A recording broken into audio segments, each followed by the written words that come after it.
2025 లేదా 26లో డిగ్రీ లేదా బీటెక్ చదివారా? సాఫ్ట్వేర్ జాబ్ కోసం ఎదురు చూస్తున్నారా? అయితే కోడ్ జ్ఞాన్ 100 డేస్ కోర్సులో చేరండి, జాబ్ సాధించండి. నమస్తే సాయిరామ్ గారు. నమస్తే అండి. చాలా మంది పేరెంట్స్ ఒక ఎక్స్పెక్టేషన్ తోనే ఇన్స్టిట్యూట్స్ లో జాయిన్ చేస్తూ ఉన్నారు. అయినా సరే జాబ్ రాకపోవడానికి రీజన్స్ ఏంటి అంటారు?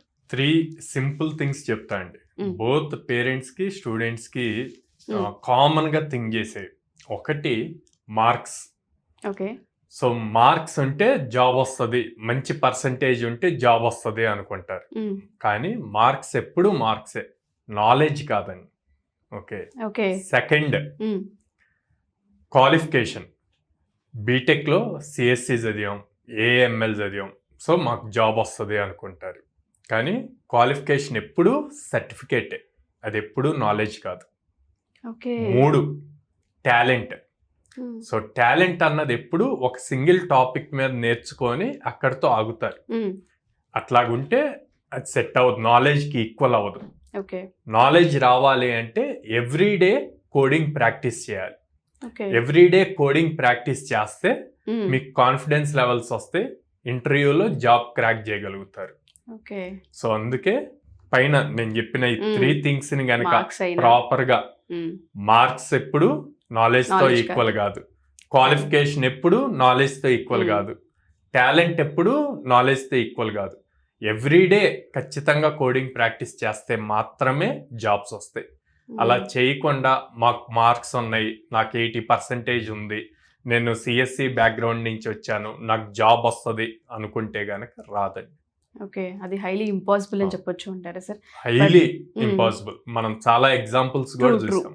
చాలా మంది పేరెంట్స్ ఏమనుకుంటారంటే సిఎస్సి బ్యాక్గ్రౌండ్, మంచి పర్సంటేజ్ ఉంది, మంచి కాలేజ్లో చదివించాము, సో టాలెంట్ ఉంది అనుకుంటూ ఉంటారు. బట్ డైలీ ప్రాక్టీస్ ఎంత ఉంది అన్న పాయింట్ని ఎక్కడో మిస్ చేస్తూ ఉన్నారు.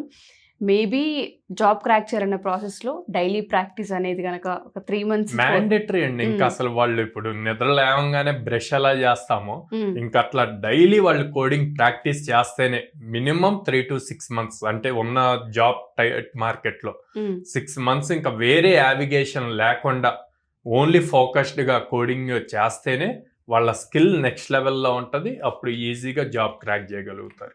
Thanks for the reality sir. చాలా చిన్న మాట అయినా అందులో చాలా పెద్ద మీనింగ్ ఉంది. ప్రతి పేరెంట్ కూడా ఈ వీడియోని పూర్తిగా చూడండి అండ్ పిల్లలు కూడా అర్థం చేసుకునే ప్రయత్నం చేయండి.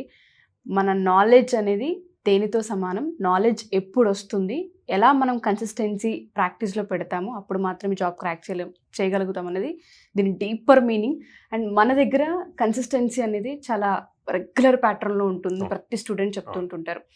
కోడ్ జ్ఞాన్ ఎంత ఇస్తుందన్న పాయింట్ కంటే కూడా వాళ్ళు ఇచ్చిన దానికి మనం ఎంత కన్సిస్టెన్సీగా ఇక్కడ ప్రాక్టీస్ చేస్తున్నాం అన్నది మెయిన్ మోటో అని జాబ్ క్రాక్ చేసిన ప్రతి స్టూడెంట్ చెప్పిన మాట సార్. చాలా ఫీడ్బ్యాక్స్లో నేను విన్నాను. సో ఎవరైనా సరే విజయవాడ లేదా హైదరాబాద్, వైజాగ్లో ఇప్పుడు జాయిన్ అవ్వాలనుకునే వాళ్ళకి మనం ఏ విధంగా ఆపర్చునిటీని క్రియేట్ చేయొచ్చు అంటారు? వాళ్ళు టైంని ఇన్వెస్ట్ చేస్తే. వాళ్ళు టైం 100% మేము ఇన్వెస్ట్ చేస్తాము, అటు ఇటు డివియేట్ అవ్వము అంటే గనక వాళ్ళకి 2 years ఫ్రెషర్ ట్యాగ్ ఉంటుందండి. ఈ 2 years లో పేషెన్స్ గా వాళ్ళు ఉంటే మనం ఖచ్చితంగా వాళ్ళ కెరీర్ స్టార్ట్ చేయడానికి మనం చేయగలిగిన సపోర్ట్ మనం చేయగలుగుతాం. దాదాపు 800+ కంపెనీస్ తో అసోసియేట్ అయి ఉండటం వల్ల వాళ్ళకి మినిమం వీక్ లో 3 drives ఇస్తాం అన్నమాట. సో వాళ్ళు ఆ డ్రైవ్స్ కి ప్రిపేర్ అవుతూ అటెండ్ అయ్యి మళ్ళీ ఏదైనా మిస్టేక్స్ చేస్తే మెంటర్స్ తో మాట్లాడి కరెక్ట్ చేసుకొని మళ్ళీ ఇంకో న్యూ డ్రైవ్ కి అటెండ్ అవ్వచ్చు. Okay, thank you sir. Thank you so much. Thank you.